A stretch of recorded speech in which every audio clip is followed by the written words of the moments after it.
What's up, dude? Welcome back to my channel.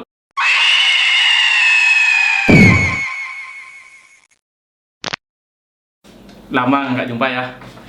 Ini sekarang aku ini mau cerita tentang bisa dikatakan sejarah yang ada di Pulau Bali, khususnya orang Hindu.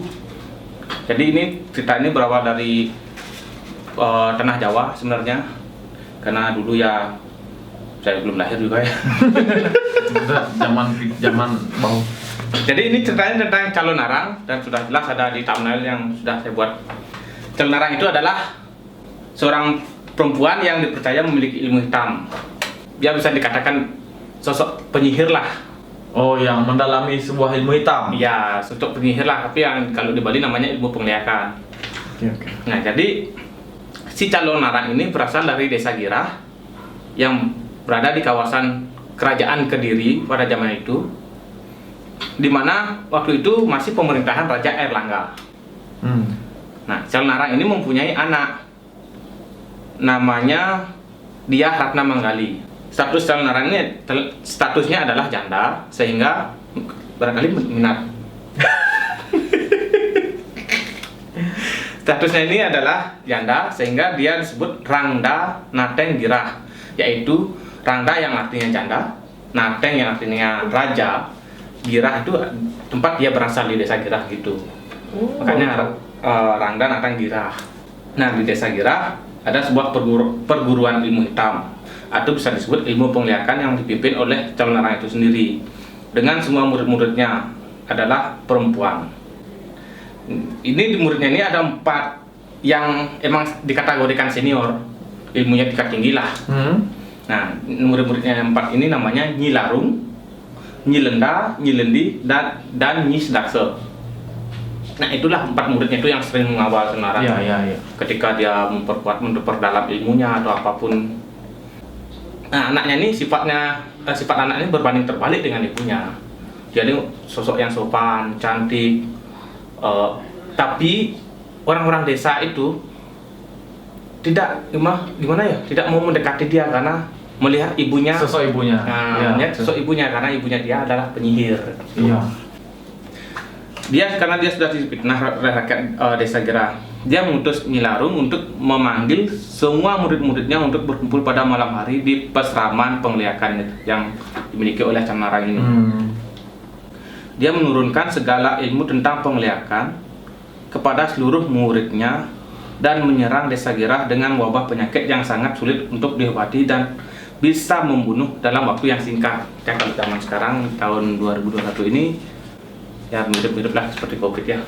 Covid kan itu kan dari luar. Ya mirip-mirip lah ya, karena ini wabah penyakit yang katanya bisa membunuh dalam waktu singkat gitu di cerita ini. Nah, waktu pun menunjukkan tengah malam. Semua rakyat di desa Girah sudah beristirahat di rumahnya masing-masing. Pada saat tengah malam, suasana menjadi berubah. Angin dingin yang awalnya sejuk berubah menjadi panas dan gerah. Suara lolongan anjing yang saling bersahutan terdengar suara gagak di tengah malam yang mempertandakan ada bencana yang akan datang. Ditambah lagi, pada saat itu adalah Kajang Kliwon. Kajang Kliwon ini adalah hari yang dianggap keramat bagi masyarakat di Bali, terutama Hindu di Bali, ya. Mendengar dan mengalami keganjilan tersebut, rakyat desa Girah menjadi takut. Tidak ada satupun yang berani keluar rumah. Alhasil akhirnya api jadi-jadian yang kita biasa sebut itu, yang berjumlah banyak, berterbangan di atas rumah warga, lalu turun ke jalan berubah menjadi leak beraneka rupa. Nah, para leak ini berkeliaran di jalan desa untuk menebarkan wabah penyakit agar warga-warga di sana. Calon arang ini berharap gini, dia tuh pengennya agar warga itu kapok, tapi caranya dia itu salah. Iya. Dia tuh menyebarkan penyakit ke seluruh desa, sampai ada yang mati lah, ada yang taber lah. Pokoknya penyakit yang dibuat dengan waktu singkat biar bisa mati dengan singkat gitu loh. Tiba saatnya para leak kembali ke wujud semula, karena itu adalah hukum yang dimiliki oleh ilmu hitam. Jadi dia itu cuma bisa di malam hari aja untuk mengeluarkan ilmu. Pagi hari dia normal menjadi wujud manusianya. Oh, berarti ilmunya itu bisa dipakai malam hari. malam hari dan Siang waktu hari. tertentu aja. Oh, tertentu. Oke. Ya itu Kajang Kliwon itu. Oh iya. Ketika Kajang Kliwon itu ilmunya dia tuh akan semakin membara, Semakin semakin meningkat kuat ya. Levelnya. Mm-mm. Saya bilang seperti itu. Keesokan paginya, penduduk beramai-ramai menceritakan keanehan dan keganjilan yang terjadi pada malam harinya. Tiba-tiba saja ada seorang warga yang berteriak meminta tolong. Orang tersebut mengatakan salah seorang keluarganya tiba-tiba sakit dan akhirnya meninggal karena tidak tahu penyakitnya apa. Tiba-tiba sakit, dia teriak-teriak dan meninggal. Langsung meninggal. Penyakit yang bilang tadi kan, Wabah yang wabah yang disebarkan oleh si calon arang ini dan Iya. antek-anteknya dia. Selang beberapa menit, kejadian tersebut terulang lagi kepada keluarga lainnya. Wabah tersebut sudah tersebar di seluruh desa Girah dan memakan banyak korban. Menghadapi situasi seperti ini, kepala dusun meminta bantuan kepada balian atau dukun untuk menghilangkan wabah bencana tersebut. Alhasil balian atau dukun itu yang tidak sanggup menghentikan wabah tersebut, malah dia yang kena. Oh, saking ilmunya saking melebihi batas. Saking kuatnya, saking kuatnya. Kan sekarang nih ada balian mau mengobati pasien karena kena penyakit tersebut. Saking kuatnya ilmunya itu, dia yang terserang. Dia itu kena. sendiri yang kena. Dia kena. Akhirnya si balian itu meninggal juga. Jadi kepala dusun ini bersama warga-warganya ngajak musyawarah, dimana mencari solusi terbaik agar desa kita tidak mengalami kematian yang hampir habis lah desa di orang-orang di sana tuh hampir habis karena satu persatu warganya mati. Akhirnya mereka kepala dusun pun memberikan ide untuk mencari untuk menghadap Prabu Airlangga. Ketika mereka menghadap Prabu Airlangga murka dan ingin langsung membasmi si calon arang, tapi dilarang oleh Empu Baradah. Karena kita tidak tahu siasatnya calon arang itu seperti apa, begitu beliau bilang. Akhirnya Empu Baradah berencana untuk menikahkan anaknya, yaitu Empu Bahula, dengan Diah Ratna Manggali, anaknya calon arang. Oh iya. Si Empu Baradah ini punya niatan untuk menikahkan anaknya Empu Bahula dengan Diah Ratna Manggali, anaknya calon arang, dengan tujuan untuk mencuri lontar yang ada di rumahnya calon arang. Empu Bahula pun melamar anak calon arang, yaitu Diah Ratna Manggali. Empu Bahula ini tadi anaknya si Empu Baradah. Calon arang pun sangat senang tentunya, karena dia sudah mempunyai menantu yang mau menikahi anaknya dia. Apalagi ini Empu Bahula ini kan rupawan tuh. Pasti dia sangat senang. Karena saking senangnya dia pun mengadakan pesta besar-besaran selama 7 hari 7 malam. Pada suatu hari, saat pesta sedang berlangsung, Empu Bahula menggunakan kesempatan tersebut untuk menjalankan rencananya. Dia bertanya kepada istrinya, apa penyebab calon arang begitu sakti. Istrinya pun menjelaskan bahwa kesaktian ibunya terletak pada lontar yang ada di ruangan pribadi milik ibunya. Kalau yang seperti di film-film Susana itu mungkin di bawah bantal kayaknya ya. Kalau itu kan di sini nggak dijelaskan. Ya. Intinya dia tuh si calon arang ini punya ruangan suci lah. Ya. Di Bali itu namanya ruang suci, kamar suci, untuk menyimpan hal-hal untuk yang dia memang untuk melakukan ritual ya. di sana. Jadi Empu Bahula ini pun mencuri-curi waktu, mencuri kesempatan untuk mengambil itu lontar ketika si calon arang sedang lengah. Akhirnya waktu itu si calon arang sedang karena berpesta 7 hari 7 malam, karena kelelahan, si calon arang pun beristirahat.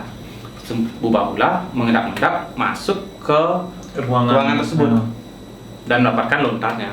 Keesokan paginya, ketika calon arang mencari lontar tersebut, sudah nggak ada. Sudah nggak ada lontar tersebut karena sudah diambil oleh Empu Bahula, dan Empu Bahula pun sudah pergi bersama istrinya Diah Ratna Manggali. Si calon arang ini murka dia karena dia sudah tahu bahwa yang ngambil lontar tersebut adalah Empu Bahula, menantunya sendiri, karena anaknya juga dibawa kabur biar nggak kena juga anaknya. Si calon arang ini menantanglah langsung Prabu Airlangga karena mereka sudah mempunyai lontar tersebut. dan dilontar itu dituliskan bahwa yang bisa mengalahkan Colonarang adalah keris. Keris apa ya? Di sini kayaknya keris Jagasatru. Keris Jagasatru. Keris Jagasatru. Keris itulah yang bisa mengalahkan Colonarang. Cuma satu-satunya yang bisa nyata yang bisa mengalahkan Colonarang. Dan keris itu ternyata selama ini berada di tempatnya Empu Baradah. Iya. Karena posisinya gini, Colonarang itu dari artikel yang saya baca yang lainnya, Colonarang itu gini, katanya ada hubungan saudara dengan Empu Baradah. Iya, setahu saya itu juga karena saya pernah menonton filmnya, entah itu benar atau tidak. Katanya dia sih ada hubungan saudara. Katanya Tapi, hubungan saudara, entah dia kakak adik atau adik antara ipar. ya. Jadi senjata keris ini udah lama ada di Empu Baradah. Dan akhirnya Empu Baradah menyerahkan senjata itu kepada si Prabu Erlangga. Ketika Prabu Erlangga menghadap ke rumahnya Colonarang dan Colonarang sudah berubah menjadi ya kita sebut leak itu, sudah berubah dia dengan tingkatan tinggi, karena tingkatan leak itu kan yang paling rendah katanya berupa hewan-hewan kayak monyet atau anjing, berupa hewan itu tingkatan paling rendah. Tingkatan yang udah senior udah bisa jadi Garuda emas, Badik emas, seperti itu singkat itu. Nah, si Colonarang ini lebih tinggi ilmunya. Karena saking murkanya dia, akhirnya ketika si Colonarang mau hendak menyerang Prabu Erlangga, Prabu Erlangga langsung mengeluarkan keris tersebut. Dan Colonarang pun mulai ketakutan karena dia melihat keris tersebut adalah kelemahannya dia. Oh iya. Dia mulai ketakutan. Akhirnya Colonarang mundur dan Prabu Erlangga tidak mau melepaskan Colonarang begitu saja. Langsung menikam Colonarang tepat di jantungnya. Oh ya, dia akhirnya mengutuk bahwa bilang gini, aku sekarang mati, tapi ilmuku akan terus menyebar ke seluruh penjuru, dan suatu saat nanti aku akan hidup kembali, tapi bukan berupa wujud manusia. Kita di Bali itu selalu melestarikan Colonarang karena tradisi kita, dan kita juga percaya Ruo Bineder itu adalah hitam dan putih. Di mana ada putih ya di sana harus ada hitam biar hidup itu seimbang. Tapi untuk pementasan Colonarang di Bali sendiri itu termasuk sakral juga ya? Sakral juga. Ya? Ini juga cerita bukan, kita nggak bisa bilang fakta juga ya. Iya, betul. Ini cerita kita juga belum cepat lahir. Namanya juga cerita. Kita nggak mau kita ya mau percaya mau nggak serah kalian. Intinya ya seperti itulah yang saya dapat di internet, di artikel manapun, dan saya rangkum untuk jadi sebuah cerita ini. Ya, sekian cerita Colonarang ini. Ada yang mau disampaikan yuk? Cukup sekian karena saya juga tidak terlalu tahu untuk tentang cerita Colonarang. Terima kasih yang sudah, buat kalian yang sudah nonton, jangan lupa like, komen, dan subscribe channel ini agar kita semakin semangat buat videonya. Dah. See you.